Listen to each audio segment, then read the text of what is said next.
Gaza ini punya siapa sih sebenarnya? Gaza itu kan di daerah Palestina Selatan ya. Iya. Itu Palestina. Memang Palestina, Palestina. yang sekarang. Oke. Tapi Palestina itu belum menjadi sebuah negara saat itu. Jadi kalau orang Indonesia tuh kan saya pernah ada tonton orang tuh di TV. Ini ada koin dari tahun 1927. Ini menunjukkan bahwa Palestina itu udah eksis sebagai sebuah negara. Wah, saya ketawa aja lihatnya. Kenapa? Karena koin itu dikeluarkan oleh pemimpin Zionis, namanya Theodor Herzl.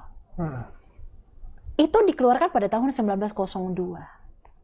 Mereka itu punya nama namanya Anglo-Palestine Bank. Kami ini orang Yahudi itu harus menguasai dunia ini. Maka kami harus ada perbankan. Dikeluarkanlah mata uang itu. Palestina di sana, kalau kita lihat di koin itu ada huruf Ibrani-nya toh. Itu ada kata Yod, Alef dan Yod. Yod itu merujuk kepada Israel. Palestina itu belum ada. Kenapa itu Palestina? Kembali lagi ke sejarah ratusan tahun. Bahwa tanah itu yang tadinya diubah oleh Kaisar Adrianus menjadi Syria Palestina, maka orang sejarawan Roma seperti Cornelius Tacitus, kemudian orang-orang Yunani itu menyebutnya dengan Palestina. Sehingga sampai kepada Perang Dunia Pertama itu disebut Palestina, tetapi belum eksis sebagai sebuah negara.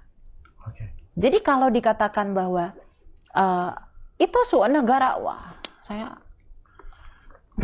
saya minum dulu ya untuk bisa mencerna semuanya. Begitu. Bahkan yang menandatangani uang itu pun itu ya orang Inggris, karena kan Inggris yang memenangkan itu toh. Gitu. Ini kan kota suci ya. Kota suci. Ini kan kota suci sebenarnya kan? Kota suci. Yesus itu lahirnya di Bethlehem. Oke, Bethlehem itu ada di mana? Ya di Israel. Oh, ada di Israel. Dan itu beda dengan Yerusalem. Wilayah Bethlehem pasti itu 1000 kaki. 1000 kaki, oh dekat ya, di atas karena bukit. Karena Yesus itu lahir di Migdal. Di Migdal Eder itu menara kawanan domba yang dibuatkan Nabi Mika. Bahkan sejarawan Bethlehem ini sekarang ada di negara mana nih? Israel. Ya, Israel. Israel sekarang. Oke. Yerusalem itu tempat bermaknanya apa maknanya bagi agama? Bagi 3 besar Samawi ya. Saya nggak bisa katakan Abrahamik, tapi Samawi aja. Kalau bagi teman-teman Yudaisme kan ada tembok barat tadi, Hakotel Hamarevi tadi. Tembok barat itu kan sisa-sisa bait suci itu tadi. Oh, bait suci yang sudah dihancurkan. Ya, di sanalah semua orang Israel yang berdiaspora itu membangkitkan semangat mereka yang ungkapan tadi Leshana Haba'ah bi Yerusalem. Bi Yerusalem ya itu di tembok barat itu. Di Hakotel Hamarevi. Jadi semua orang yang berdiaspora itu rindu selalu ke Yerusalem setiap Paskah mereka. Ziarahnya ke sana. Ke Yerusalem. Betul. Sama kayak kalau misalnya kita kalau Muslim mungkin ke Mekah ya. Ke Mekah itu Hajj ziarah, betul. Kalau kita ziarahnya itu adalah ke Yerusalem, ke Bait Allah tadi yang sudah dihancurkan. Itu Yudaisme bukan kita. Yudaisme. Yudaisme. Kalau di Kristen sendiri apa itu maknanya? Sebenarnya kita tidak punya keistimewaan lagi di sana. Karena orang Kristen itu ketika Yesus berkata kepada perempuan Samaria bahwa akan tiba saatnya engkau menyembah di dalam roh dan kebenaran. Kamu tidak akan menyembah di bukit ini, di Gerizim, dan juga bukan di Sion, di Yerusalem tadi. Jadi kita itu tidak punya, Israel itu memang pernah istimewa dulu. Dulu, sekarang udah enggak lagi.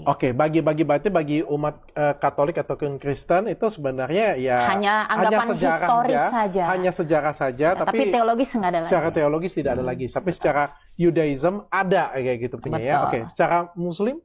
Kalau Muslim kan di sana ada Dome of the Rock toh, Masjid Al-Aqsa juga sama masjid yang hitam. Itu di Yerusalem. Itu di Yerusalem. Pertanyaannya Yerusalem itu punya siapa sekarang? Yerusalem itu ya di bawah pemerintahan Israel. Masih di bawah Israel. Iya. Sudah di bawah Israel. Di bawah kekuasaan mereka. Kalau secara resmi status hukum saya nggak tahu persis, tapi masih di dalam kekuasaan mereka. Begitu. Kan itu yang selalu diperebutkan.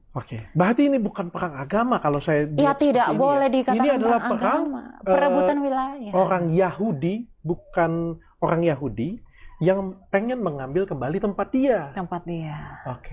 Orang Yahudi, Judaism, Katolik, Kristen itu berbeda. Muslim itu juga berbeda. Benar ya? Paham. Agak nyampe.